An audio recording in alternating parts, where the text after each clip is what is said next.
Turn that off! I said turn it off right now! Excuse me, I live here. What's the problem? Hands where I can see him. Step away from the mower, now! I was mowing my lawn on a Sunday afternoon when the patrol car pulled up. I didn't think much of it at first. Police drive through our neighborhood all the time. But then the officer got out, hand on his weapon, and started walking toward me with that look. That cop look that says I've already decided you're the problem. My name is Lieutenant Marcus Hayden, and I've been with the police department for 17 years. I've worked everything from street patrol to gang unit to homicide. I've trained new recruits. I've testified in court dozens of times. I've received 3 citations for bravery and 2 commendations for exceptional service. And on that Sunday afternoon, I was about to be detained in my own front yard by a rookie officer who'd been on the force for 6 months. An officer I'd personally interviewed during his hiring process. An officer who was now my direct report. And he had absolutely no idea who I was. The day started normal. It was late April, one of those perfect spring Sundays where the weather finally breaks after a long winter. Temperature in the low 70s. Clear blue sky. Light breeze carrying the smell of fresh-cut grass and blooming flowers. I'd taken the day off, a rarity in my line of work. My wife Cheryl had taken our sons to visit her mother about an hour away. They'd be gone most of the day. I had the house to myself and a long list of yard work I'd been putting off. I started around 10 in the morning. Trimmed the hedges. Pulled some weeds from the flower beds. Fixed a loose board on the fence. By noon, I was ready to tackle the lawn. I changed into an old gray t-shirt with a hole in the collar, faded jeans with grass stains on the knees, and work boots that had seen better days.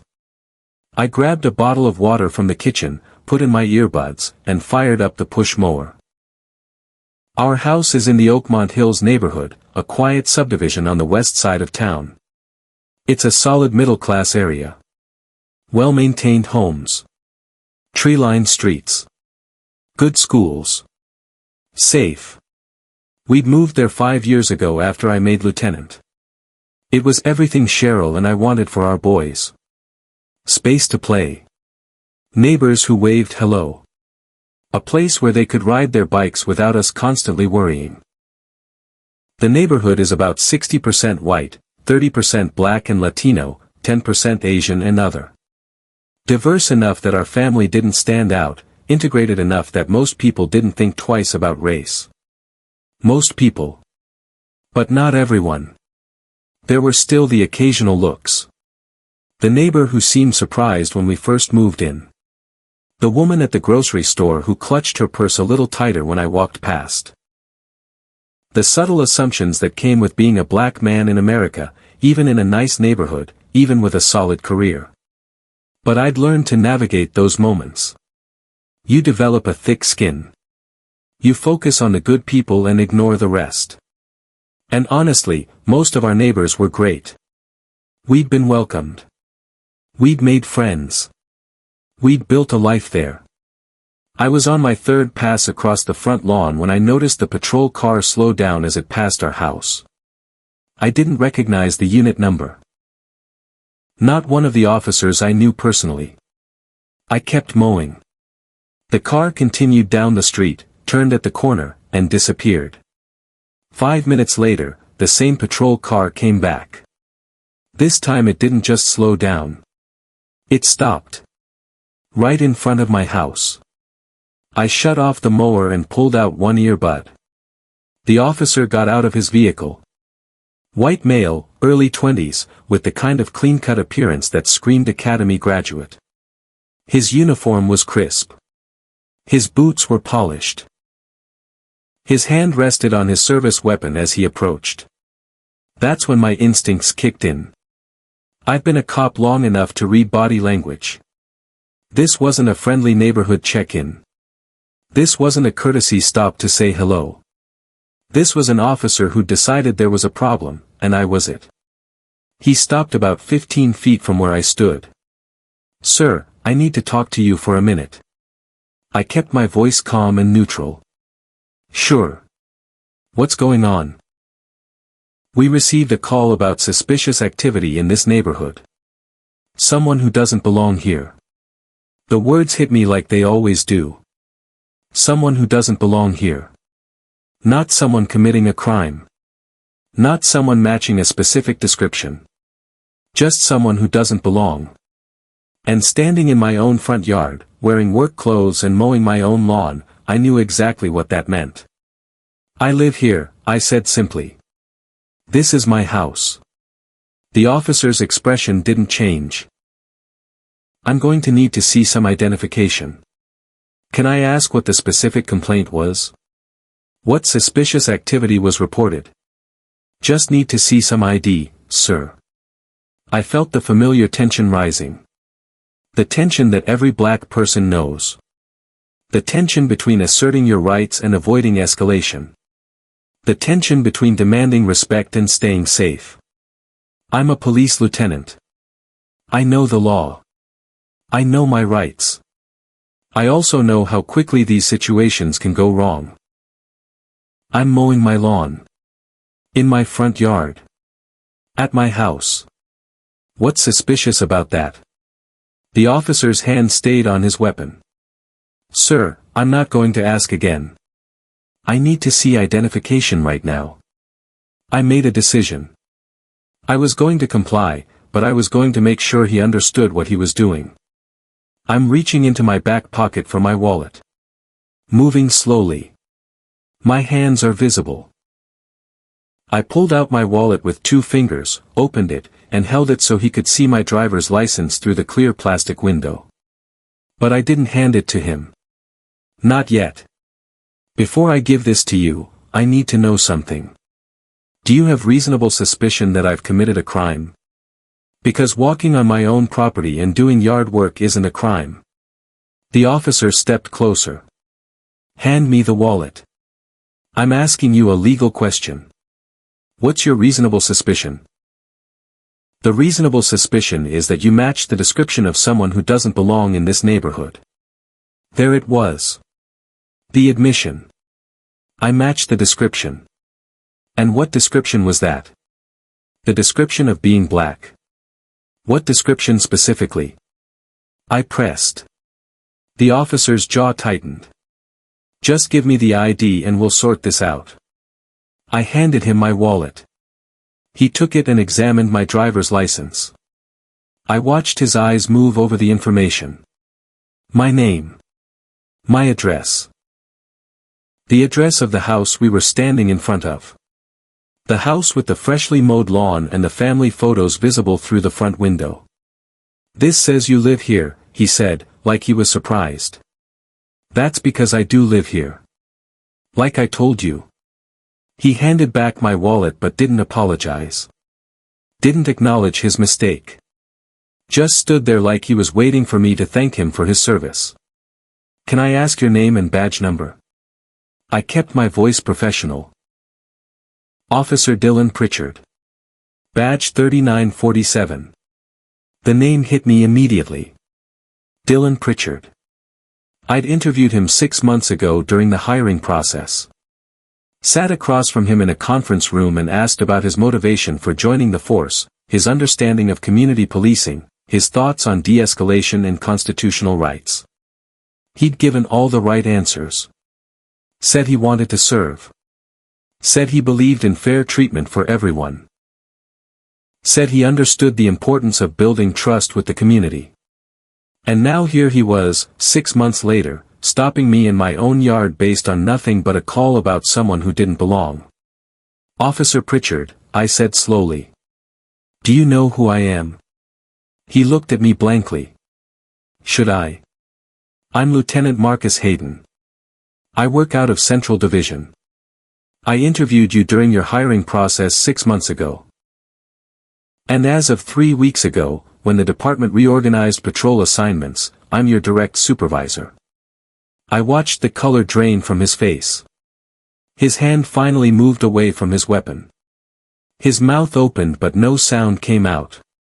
The confident authority he'd been projecting crumbled in real time. He stopped. Started again. I didn't know. You didn't know I was a lieutenant. Or you didn't know that stopping someone from mowing their own lawn might be a problem. The call said. Someone called about suspicious activity. What activity? Mowing a lawn. Existing while black in a nice neighborhood. Pritchard took a step back. Sir, I was just responding to a call. And when you responded, what did you observe? What criminal activity did you see that justified demanding my identification? He had no answer. Because there was no answer. He'd seen a black man doing yard work and assumed I was the problem. Never mind that I was clearly maintaining the property. Never mind that my car was in the driveway. Never mind that everything about the situation screamed homeowner taking care of his lawn. I need you to explain your reasonable suspicion, I continued, my voice still calm but with an edge of steel.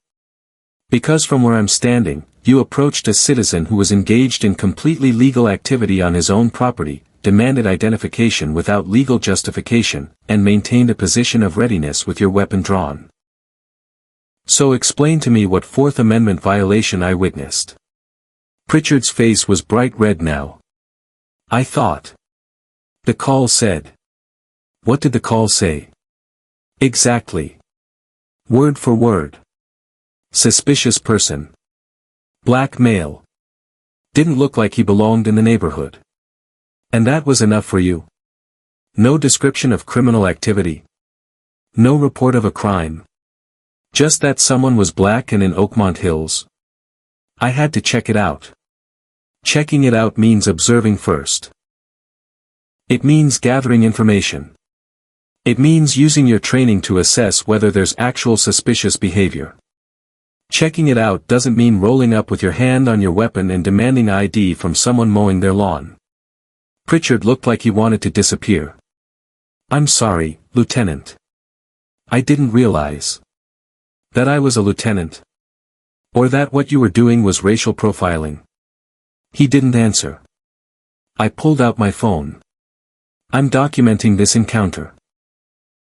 Time, date, your badge number, the circumstances.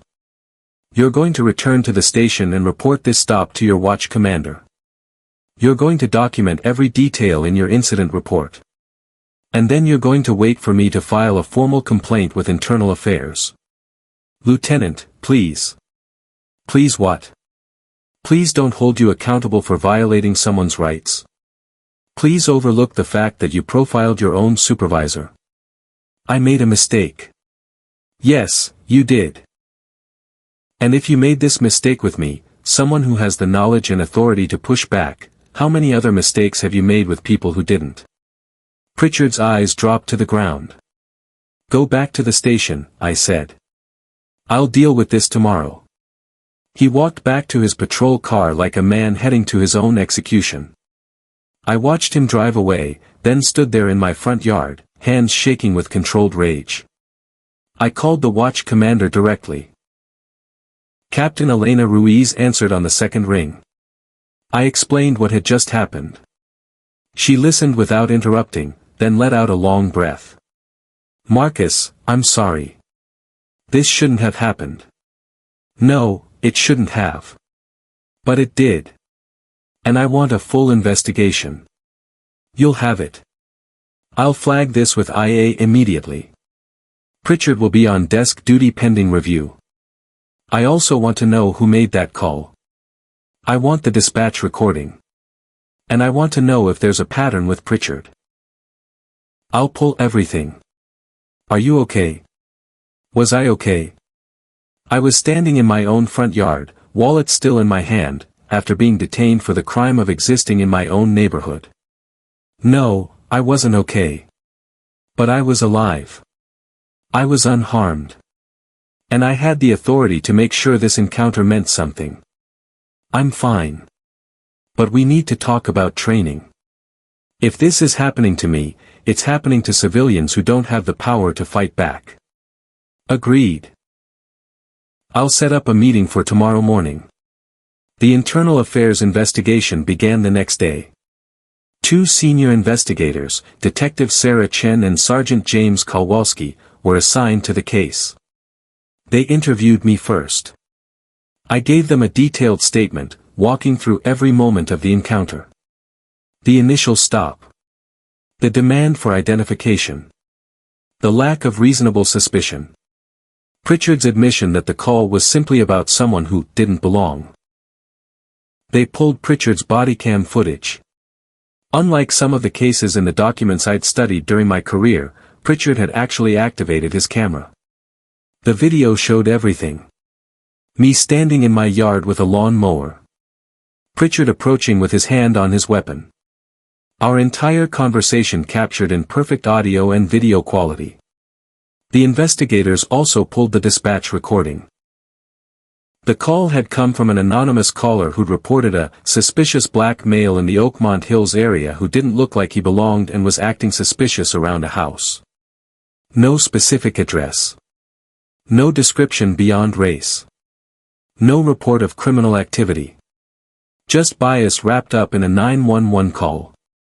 Chen and Kowalski then dug into Pritchard's history. He'd been on the force for 6 months. In that time, he'd made 47 stops. 31 of those stops, 66%, involved people of color. In a district that was 40% people of color, Pritchard was stopping minorities at nearly twice the expected rate. More concerning, 12 of those stops had been based on anonymous calls about suspicious persons. All 12 involved people of color. All 12 occurred in predominantly white neighborhoods. And in 9 of those 12 cases, the person stopped was engaged in completely legal activity. Walking. Jogging. Sitting in a parked car. Standing in their own yard. The pattern was undeniable. The investigators interviewed Pritchard 3 times over 2 weeks. He insisted he hadn't been profiling anyone. He said he was just responding to calls and doing his job. When Chen pointed out the statistical disparity in his stops, Pritchard claimed it was coincidence. When Kowalski asked him to explain what reasonable suspicion he'd had for my stop, Pritchard couldn't articulate anything beyond, the caller said suspicious person. They also found something else. Pritchard's field training officer during his probationary period had been Officer Vincent Caruso, a 20-year veteran with his own history of complaints. Caruso had 7 sustained complaints for excessive force and racial profiling over his career. He'd been disciplined twice, demoted once, but never terminated. And he'd been assigned to train new officers, including Pritchard. The investigation uncovered concerning patterns in Caruso's training methods. Multiple probationary officers who'd worked under him had developed similar approaches to policing. Aggressive stops in minority neighborhoods. Quick escalation to demands for identification. Assumptions about who belonged were based on race. Caruso had essentially trained a generation of officers to engage in racial profiling while calling it proactive policing. The investigation took 6 weeks.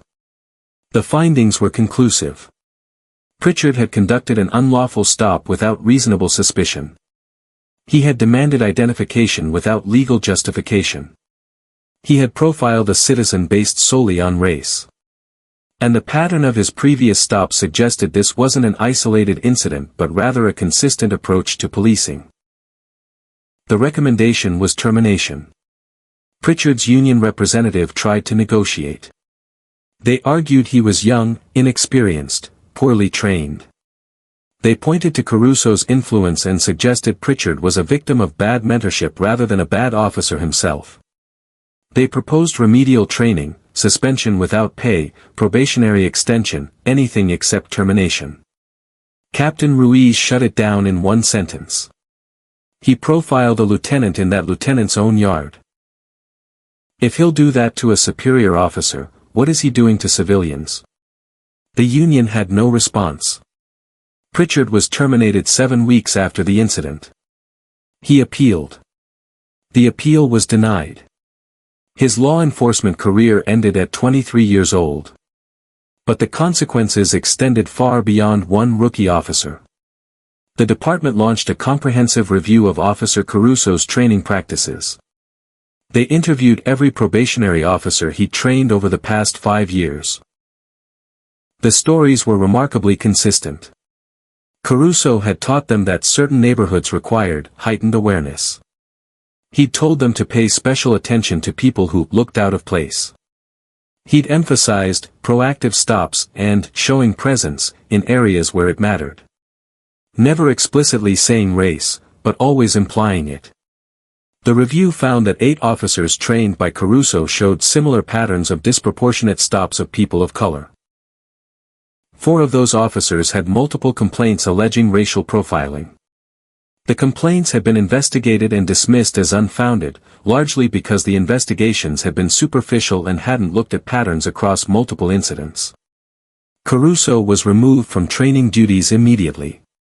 He was reassigned to desk work pending his own investigation.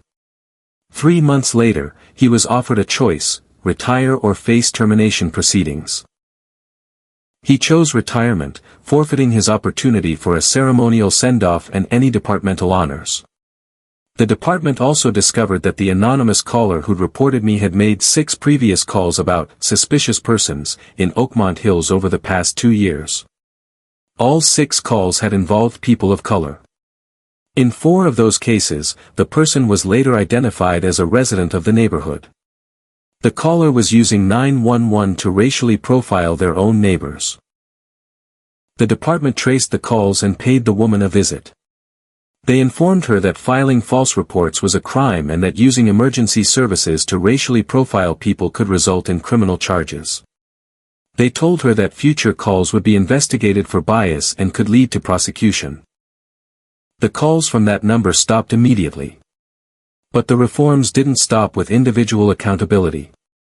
The department recognized that this incident had exposed systemic failures. They implemented sweeping changes based on the investigation's findings.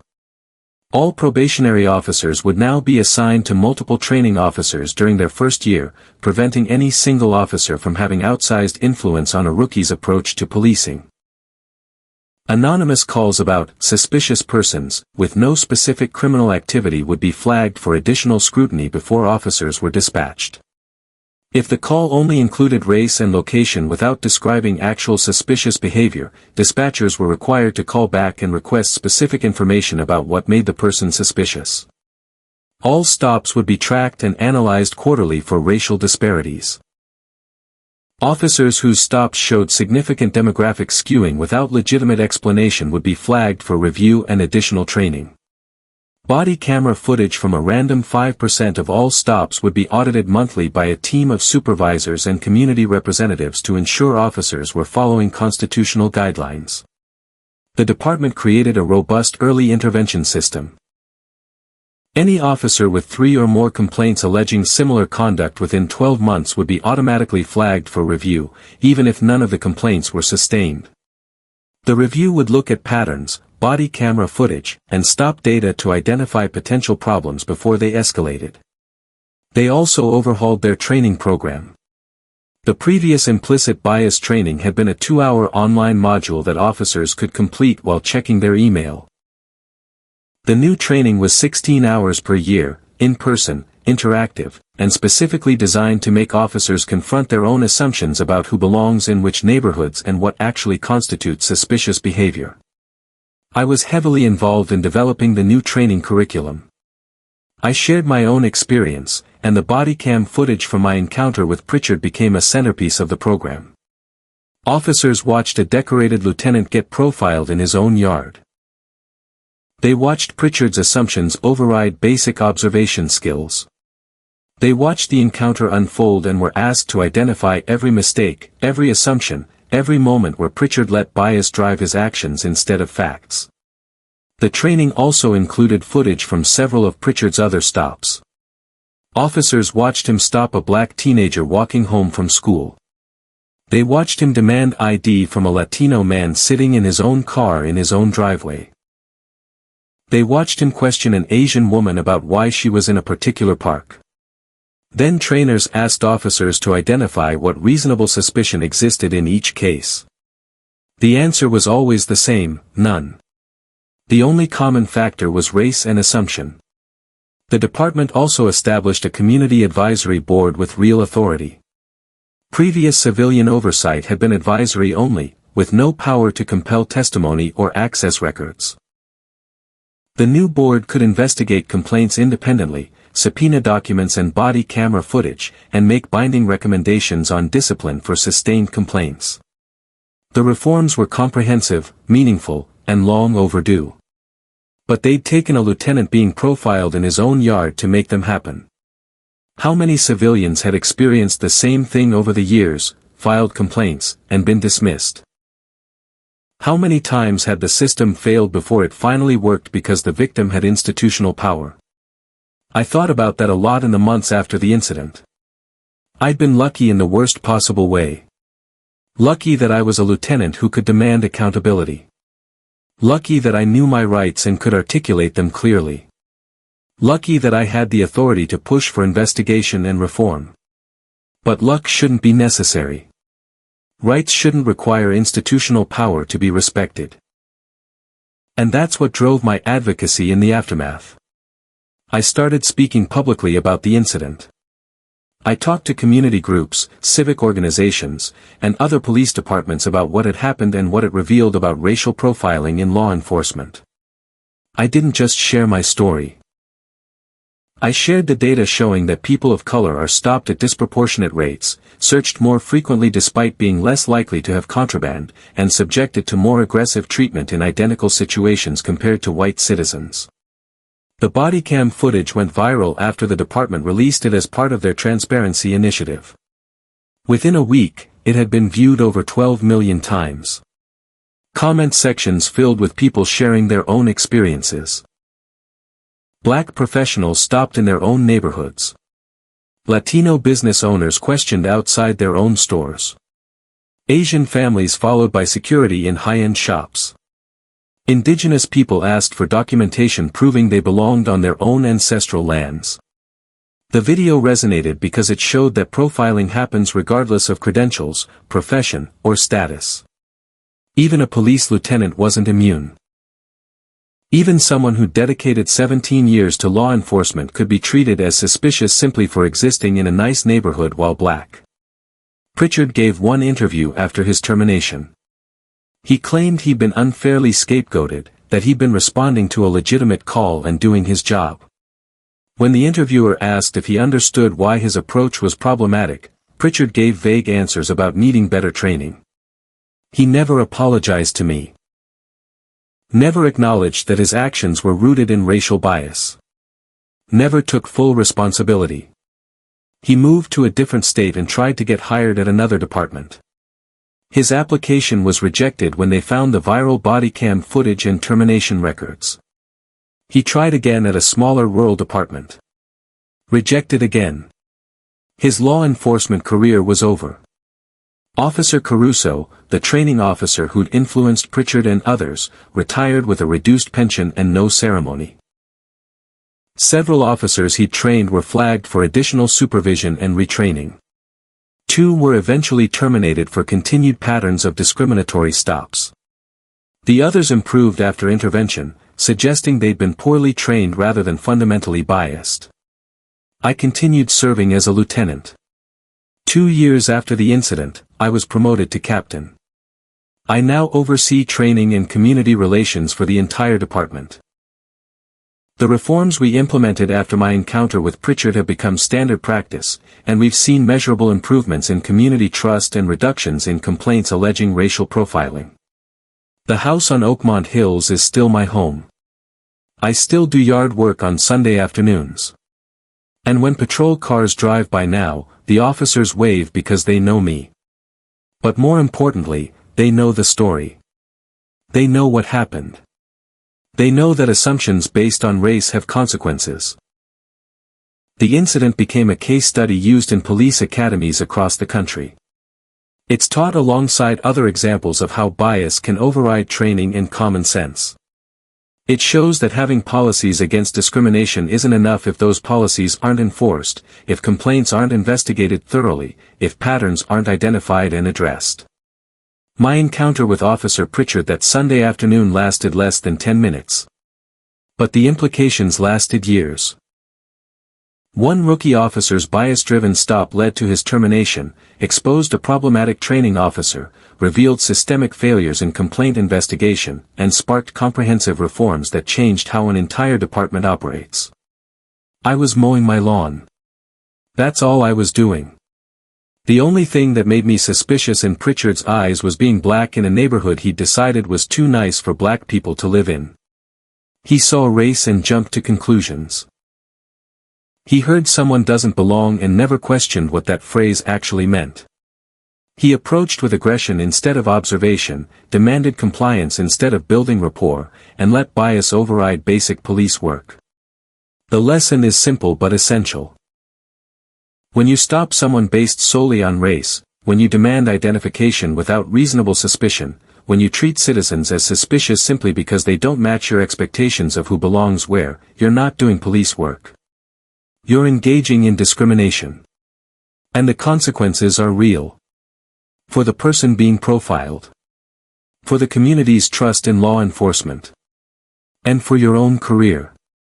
The bodycam footage is still available online. You can watch it yourself. You can see the exact moment Pritchard realizes he's just profiled his own supervisor. You can hear his excuses crumble. You can witness accountability in action. And you can decide for yourself what reasonable suspicion actually means and whether mowing your own lawn in your own yard should ever make you a suspect. Should officers face automatic termination for profiling fellow law enforcement personnel? Thanks for watching. Do remember to hit the subscribe button, like and share this story, and I'll see you in the next one.